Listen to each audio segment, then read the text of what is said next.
Utica, the city that starts with U. Say what you want about this place, but it's got heart and tons of history. The whole point of this local New York history series is to uncover the history that's all around us.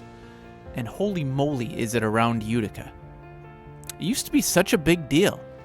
And it's funny because people downstate never heard of it. But upstate, everyone knows about Utica. And no one can deny that it's unique. And the story of how it came to be deserves to be told.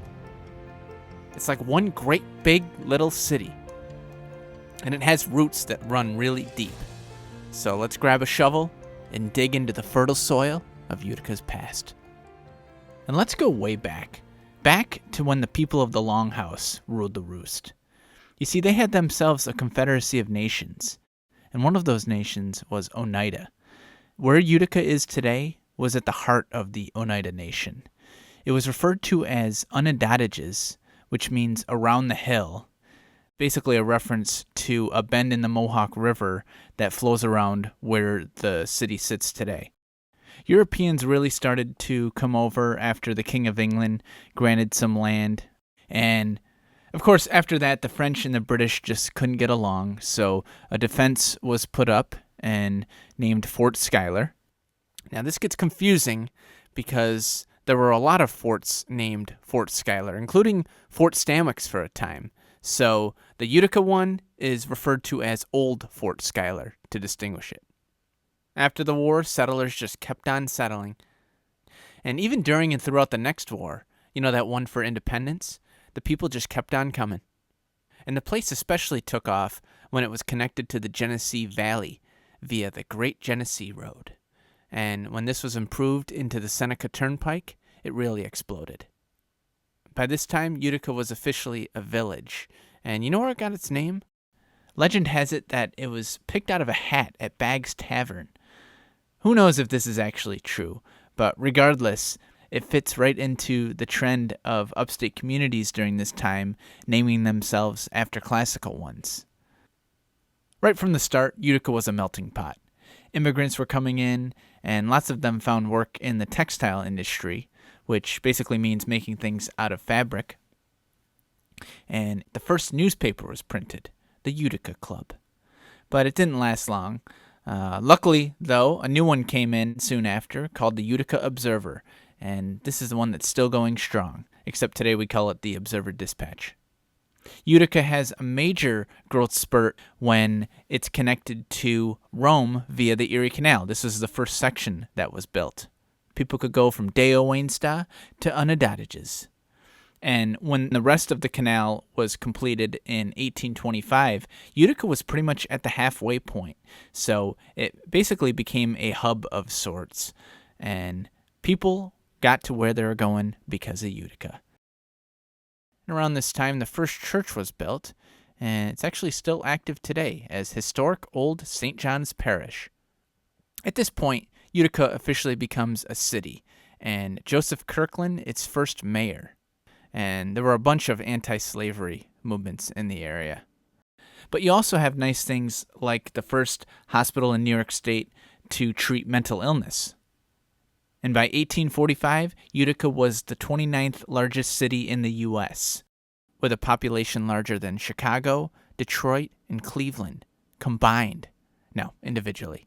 But it was big, and became even more of a transportation hub in 1853 with the completion of the New York Central Railroad. It's said that even Harriet Tubman used this line when transporting fugitive slaves. Following this, you have St. Elizabeth's Hospital, some famous generals stopping by Roscoe Conkling's place, Theodore Roosevelt making a name for himself, and most importantly, in 1888, Matt's Brewery. It was destined to create the famous Saranac line of beers. And speaking of Saranac, in 1892, the Adirondack Railroad was established, connecting Utica to the Dacks. A lot of things were being built during this time. You have the beautifully golden-domed Savings Bank of Utica in 1900, and soon after, the Utica Public Library, established with the help of people like Thomas R. Proctor and Theodore Faxton. And then in 1912, you have the Grand Hotel Utica, with luxurious accommodations and celebrity clientele, including FDR and Judy Garland. After that, the Utica Union Station opened, and at this point, Utica has cemented its role as a transportation hub.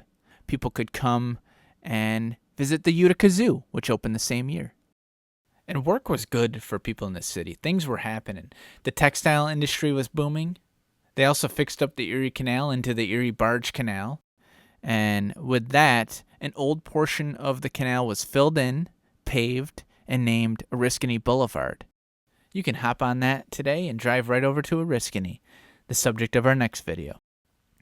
But back to Utica. You know what's one of the sweetest parts of its history?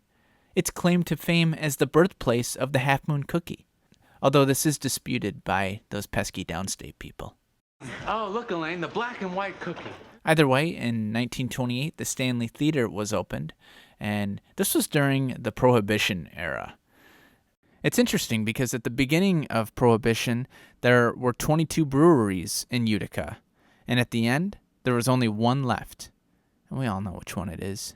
It's the one that made Utica the first place in the entire country to legally sell beer after Prohibition, because people could come and grab a nice cold Utica Club. You see, we drink all we can, the rest we sell. After World War II, Utica College is founded, and also my alma mater, Mohawk Valley Community College. The city was continuing to grow, and factories were popping up, and it's referred to as the loom-to-boom era. But it's also somewhat of a dark chapter in the city's history. There was corruption and also a decline in the economy. But at the same time, you have things like the Utica Memorial Auditorium, and of course, food. In the 70s, you got chicken riggies that becomes a signature dish, kind of like how Utica Greens does, which came shortly after. By the way, if you can't tell by now, Utica has become an important spot on the map for foodies. And you're going to need all those carbs to run the 15K Boilermaker Road Race, which started in 1978 with 800 runners. But even with this monumental event in the background, the economy of Utica continues to decline. But even so, Utica continued to be a beacon for immigrants, with refugees fleeing conflicts like the Bosnian War, and it has never ceased to be an important place. Like I said before, it used to be the heart of the Oneida Nation, and now it's the seat of Oneida County. A lot of people are hard on Utica. They like to hit it while it's down, but it's got some good things going for it, like efforts to revitalize downtown, and also the growth of the nearby Griffiths Business and Technology Park, and also just random things like Utica College becoming Utica University. The city has the potential to rise again to its former glory. Have a good one.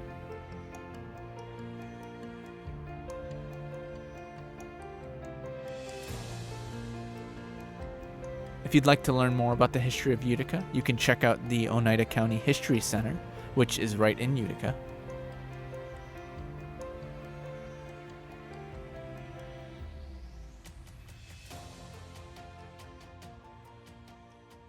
Next time on Local New York History. Fort Stanwix is in trouble, and Nicholas Herkimer gathers an army to go save it. What happens next is one of the bloodiest battles in the entire American Revolution. The Battle of Oriskany.